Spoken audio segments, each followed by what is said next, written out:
In a world where literally anyone can host a podcast, two stoners come together to unite their marijuana and movie knowledge to bring you the latest movie review, as long as they remember to press record. Welcome to the Blunt Movie Reviews.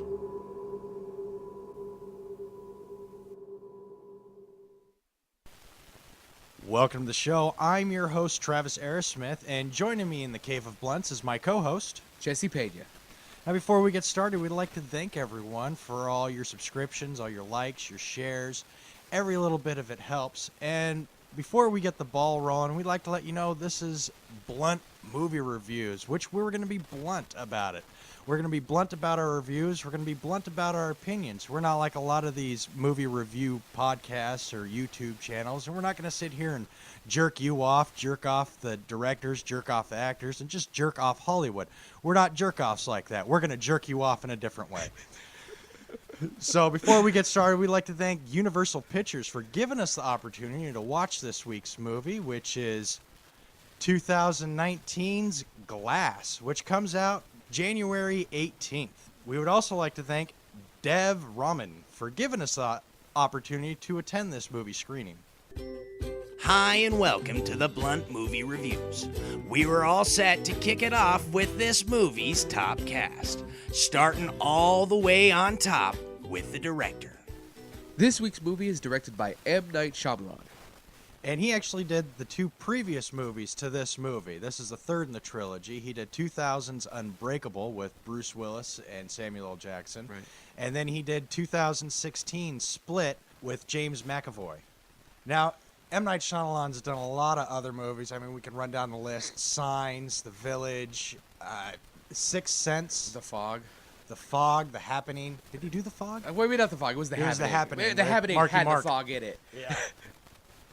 He hasn't made the best movie. He hasn't like the best track record, but they keep giving him these chances. Well, I have my own opinions about M. Night Shyamalan Ding Dong, and we'll get to that later when we hit the review. But acting in this movie is Bruce Willis, which I would say most people might know him from playing John McClane in the Die Hard series. Right. What would you like to list? One of your favorites of Bruce Willis? One of my favorite movies is Last Man Standing. It is just a sick action flick where he plays a vagabond enforcer who's going through a really dusty town near, I say Nevada going into California, back in like the 20s. And he comes in and he's almost like a gun for hire, but he sees that in this small little dusty town where no one lives, that there are two different gangs that are fighting for control of this one strip of land. And so he goes there and he sells his services to the highest bidder, which changes multiple times. So he ends up fighting both sides against each other while making out with money and the girl at the end. It is a fucking great flick. He just whoops so much ass. This movie also stars Samuel Jackson, which, I mean, he's done so many movies. I think most people might know him recently as Nick Fury in the Marvel Universe. One of my favorite movies he ever did, I want to say it's 1998's Negotiator with Kevin Spacey. That is a good fucking movie. Yeah, he's a negotiator that he's framed for the murder of his partner, so he takes over the FBI and holds him hostage, and Kevin Spacey has to come in and negotiate him down. And there's a scene in the movie that I think they're on like the 60th floor of this building, and he's standing in the window, and there's a helicopter 20 feet in front of him. Blades going, winds blowing. Samuel L. Jackson's is afraid of heights. So him standing there in the window, I mean, it just brought more to the scene for me. What's one of your favorite Samuel L. Jackson movies? Well, you know, I'm gonna eschew the normal pick of a movie, and I'm gonna talk about Grand Theft Auto San Andreas. It was one of the first times I remember hearing of an actual A-list actor being in a video game. He played Officer Tenpenny, an absolutely corrupt cop that was trying to bring down your character of C.J. Johnson. It was just really cool because it was a character he would have played in a movie, in a video game. Do you know what I mean? I do know what you mean. I love the game. I enjoyed all the Grand Theft Autos, but that one was a game changer, that Grand Theft Auto. Absolutely. Also starring in this movie is James McAvoy. A lot of people might know him as Professor X in the X-Men reboots. Jesse, what's one of your favorite movies he done? He done diddly done. Diddly did. One of my favorite movies I seen him was 2006's The Last King of Scotland. With Forrest Whitaker. Yes, with Forrest Whitaker. I think he actually won an Oscar from that performance. It was a very good movie. Basically, he plays a doctor going to Uganda to go be like a personal friend to Idi Amin, one of the worst dictators in Ugandan history. And it is just so unexpected. I did not expect this movie to be what it was when I saw it. And I was fucking terrified for this guy because he's just an Englishman coming to Uganda to help, and the King of Scotland's like, "Hey, you're gonna be my dude," and he's like, "I guess I have to be." It was just so racked with like so much anxiety because you didn't know how the fuck he was gonna get out of it, because someone that crazy and that powerful liable to do anything. We also have in this movie Sarah Paulson, which she was recently in 2018's Bird Box. She played Jessica. Sandra Bullock's new movie on Netflix. Everyone's talking about it. I've heard a lot of good things about that movie. But me personally, I remember her from 2005 Serenity. It was a continuation movie of the TV series Firefly. Nathan Fillion's yes. TV show. That's my boy right there. And she has a very small part in it, but I haven't had the chance to talk about Serenity before. So, watch Firefly, the original series, and then watch Serenity afterwards. You'll thank me later. We also have Anya Taylor-Joy, which I haven't seen much that she's done. I do remember her from 2016's Morgan, where she played Morgan. A company comes in to determine if this AI program needs to be terminated or not. Pretty simple. It was an okay movie. I just don't have a lot to pull for her. Also in this movie, we have Spencer Treat Clark, which that name might fall onto a lot of deaf ears. He hasn't really been in movies a lot. He was in 2000's Unbreakable. He played Bruce Willis' son. Yeah. He was also in 2000's Gladiator. He played Lucius, the boy. The son, yeah. But besides that, he hasn't really done much that I've seen personally. No, I don't watch a lot of, you know. Well, he's been in a lot of TV shows. One episode here, Criminal Minds, Law and Order, which I think everyone does Law and Order eventually. Yeah, you're not a real actor until you've done Law and Order at least once. Johnny Depp's looking around going, "Hey, what the fuck?" Travis, hit me with that movie guide plot.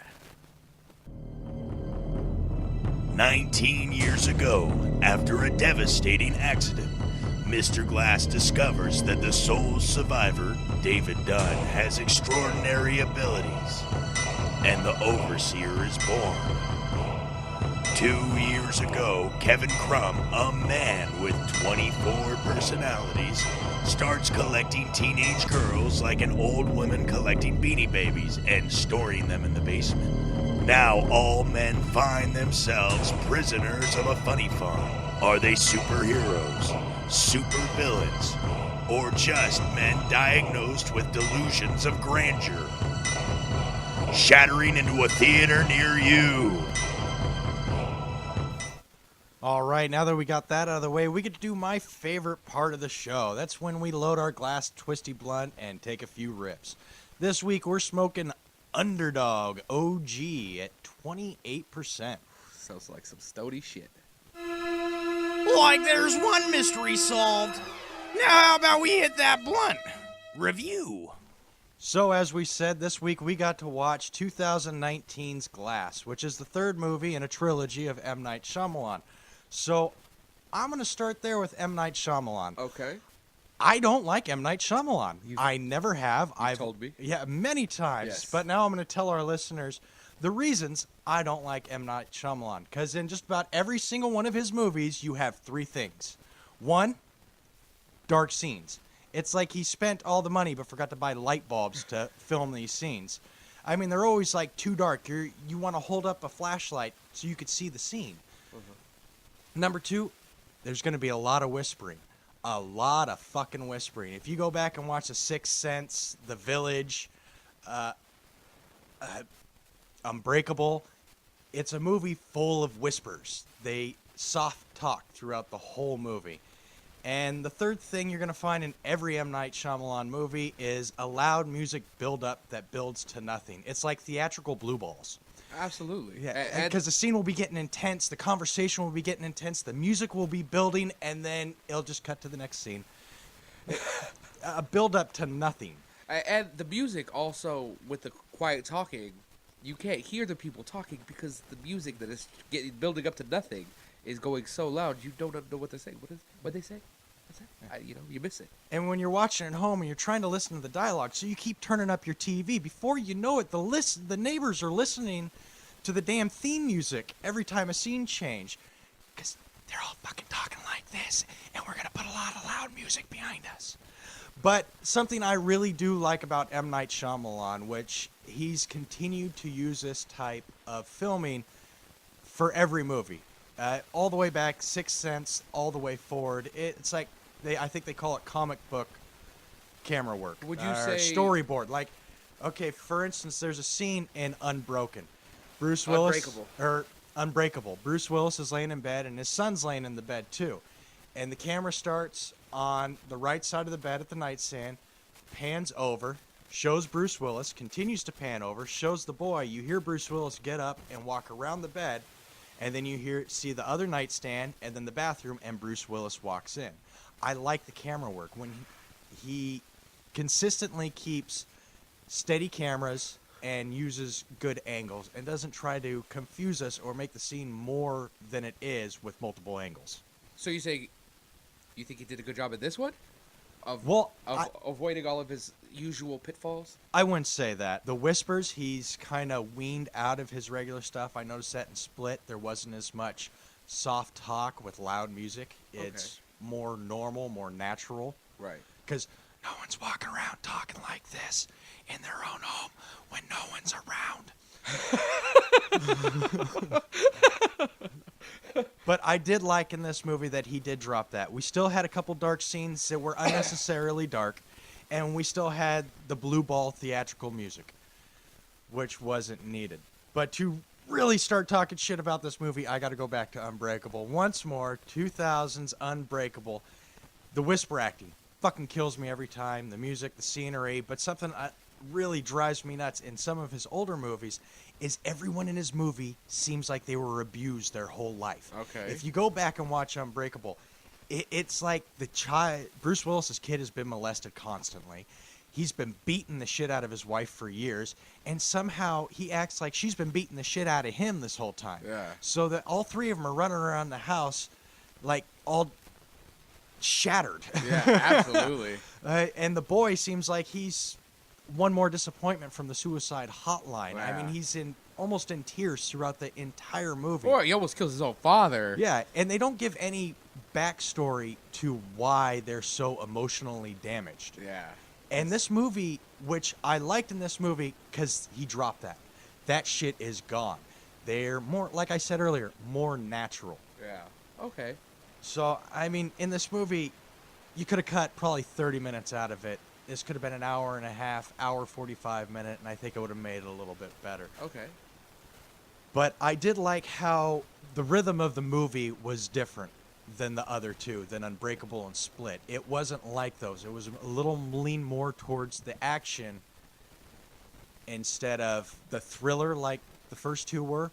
Okay. Actually, I wouldn't even say Unbreakable was a thriller. That was a fucking snore fest. Yeah. Okay. I really like that they brought back the original kid. Okay, from the first movie. Absolutely. I'll give you that. And for him not being in much over the past 20 years, I do think his acting has improved. Yeah, I think he's a better actor than he was when he was a kid. He did pretty good in this movie, absolutely. He was given a lot to do, but it was pretty good what he had. So, I'm going to tell you what I think about this movie. Yeah, go ahead, take a turn. I was kind of on a roll there, wasn't I? M. Night Shyamalan, I don't enjoy most of his movies. I did like Signs. I did like Unbreakable. I did like... Signs, it's another one. That fucking movie. I'm sorry.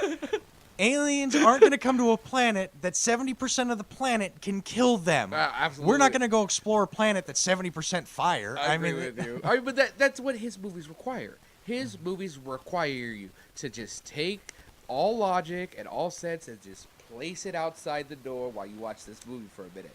So, not a huge fan of his. Some of his movies I've enjoyed. Not great cinematic feats. I can't think of any of his movies that were, like, just great movies. This one being one of my favorite ones he's done. That being said, I like this movie. It was enjoyable to watch. They just had a lot of scenes where they had to really press the facts that you knew that they thought they were superheroes. Like M. Night Shyamalan made this movie all this time ago, and he really wants you to know, hey, this is what I was doing the whole time, guys. This is what I was setting up. Because they told us they thought they were superheroes for like 2 hours, and then they spent the rest of this movie talking them out of being superheroes. And it just was just like, it was too much. Like, I think you said it earlier, they could have cut 20, 30 minutes of this movie, and it would have been just as good. Sarah Paulson did a great job as the Doctor. I thought Bruce Willis was actually pretty good as David Dunn in this. Yeah, well, I thought Bruce Willis and Samuel Jackson, pretty much all the cast that we mentioned were pretty much on their game in this movie. McAvoy was amazing. Oh, yeah. I mean, McAvoy really raised the bar when he did Split, and then to do this, which in Split, he only touched on 6 of his 24 personalities. Okay. And on this, I was actually enjoying the movie, so I didn't get to count on how many personalities he went through, but he did go across a lot more, a vast amount of his personalities in this. And you could, like, believe he was that personality. Oh, yeah, he was flipping it on like a switch. Like a switch. There was a moment where he pantomimes as a female, and he has all the telltale gestures that a woman flirting with somebody would give. And I was like, holy shit, James, what are you doing to me? Now I feel weird. You gotta stop. I need an adult. I need an adult. But I gotta give mad props to Shyamalan. He did a good job in this movie, and he gave us the mercy that we all needed. I don't want to spoil too much, but he ended the movie right when he should have. Yeah, he could have easily dragged this movie out another 45 minutes. I'm glad he wrapped it up when he did. He did. He wrapped it up nicely, and he even put a bow on it, had a to-go package. This is finally a movie that's ending. This is over with, but he could open it back up and start again. But it's just so great. Like, what he did, I think he really did, like, finish off his work. I feel like this is his life's work, right? 16 years, 19 years? Yeah, 19 years. The first one came out in 2000. And I thought it was funny. When we first entered the theater, there was a big message on the board from M. Night Shyamalan Ding Dong. Yeah. And it talks about this movie took 19 years to make. Da-da-da-da-da. Please don't tell anyone about it. Don't spoil it. Which we try real hard at the Blunt Movie Reviews not to spoil any movies. We want you to go out and experience a movie for yourself. We just don't want you to go out and watch a shitty movie. Yeah, we don't want you to go out and watch a good one. Waste your time. Yeah, there's so many good movies out there. There's no reason you should waste it on a shitty one. I completely forgot where I was going with that. So anyways, what I was saying, when we walked into the theater to see this screener, there was a message on the board from Shyamalan Ding Dong saying not to tell anyone about this movie. Yeah. It took him 19 years to make. And all I could think of is, dude. Unbreakable was such a pile of shit. Of course it took you 15, 16 years for someone to hop on with Split. I mean, every time they looked at the script and he was like, yeah, it's part 2 Unbreakable, they're like, we'll just put it over in this special pile. They're like, but guys, I use color in a special way. And they're like, nah, you're good. I sprung for an extra light bulb this time. You can see half the scenes. So, Jesse, what would you suggest to people? That they see it in cinemas, watch it at home, or skip it? Oh, I would say if you have seen the original Unbreakable or Split, separately or both, go see this movie at theaters. It would help you. It would be a good experience to tie it all up together as the trilogy, or just if you just watch one of the two. Then yeah, you should definitely see it in the theater. But if you have not seen any of these movies, you're just kind of going into it without having seen any of them, I'd wait till it comes out on DVD. Absolutely. Well, I pretty much agree with you on that. I say if you've seen the first 2, go see this one in theaters. I don't think it'll disappoint you. And if I'm saying go see an M. Night Shyamalan movie, it's got to be decent. Yeah, absolutely. Yeah. But if you haven't seen the first 2, or if you've only seen Split, This one you might be confused because in this movie they do a lot of reach back to the two previous movies to, like we said, wrap it up in a nice present with a bow on it. Yeah. Well, I'm sure there's some kind of review on YouTube for Unbreakable. I mean, you don't have to watch the fucking 2 hour, 15-minute movie. You could just go watch a 10-minute recap, and you really miss nothing because there's not a whole lot of acting in the movie. I'm sure you can. Yeah, there's a lot of quiet scenes. There's not a lot of acting. But I do believe that you should watch the first two movies before seeing this, especially if you're going to go pay for it in theaters. Otherwise, wait and try to do a 3-movie marathon and watch them all together. I just don't think people will enjoy this as much if they didn't watch the previous ones. They'll be a little confused. Yeah. Well, I mean, I don't think Unbreakable had a really good word of mouth when it first came out 19 years ago. So 19 years ago, there's been a lot of kids born that haven't seen that movie because people are like, what's Unbreakable? Everyone's like, no, it's fine. You don't need to see that. Everyone's like, oh, okay, I'll watch something different. You know, I think we work with a couple people who have not seen Unbreakable, and it's just like, how have you not seen Unbreakable? And then you're like, oh, yeah. Well, I mean, you can watch Split without watching Unbreakable, but I don't think you can watch Glass without watching Unbreakable and Split. Okay. It just leaves too much out. Too much guessing games. Yeah. All that shit. So that's going to bring our show to the end, where we like to play one of our favorite games. Oh, yeah. Reboot Madness. That's right, kiddos. It's time for another edition of Reboot Madness.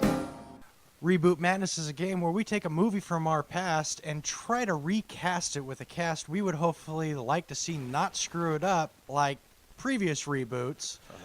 Point Break. You know, we always name the bad reboots. You never notice we never name a good reboot? What's a good reboot? True Grit was pretty good. That was a great flick. That was so good. That girl who played in that movie was so fucking good. Yeah, they both did really good in that. Absolutely. Red Dawn. I really liked Red Dawn, the reboot. I actually did not see that. Really? Yeah. Hemsworth did a good job. Okay.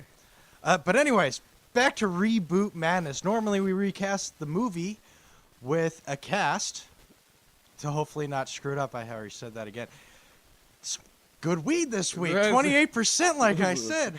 But this week we're going to do a little twist. We're going to reboot the director, because we're going to reach all the way back to 2000's Unbreakable, directed by M. Night Shyamalan, starring Bruce Willis and Samuel L. Jackson, the first movie of this trilogy. I'm sorry. I know I've said that multiple times. That's okay. It's fine.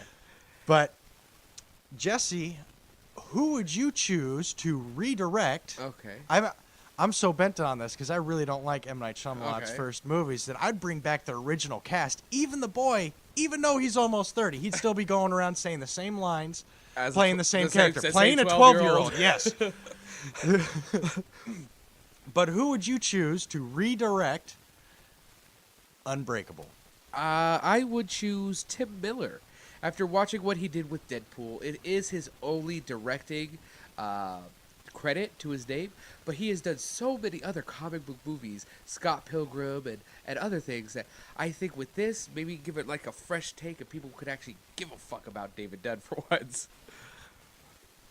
Tim Miller, I really liked what he did with Deadpool, and he, like you said, he's a writer. He's been in this business for years, so he knows what he wants to see on screen.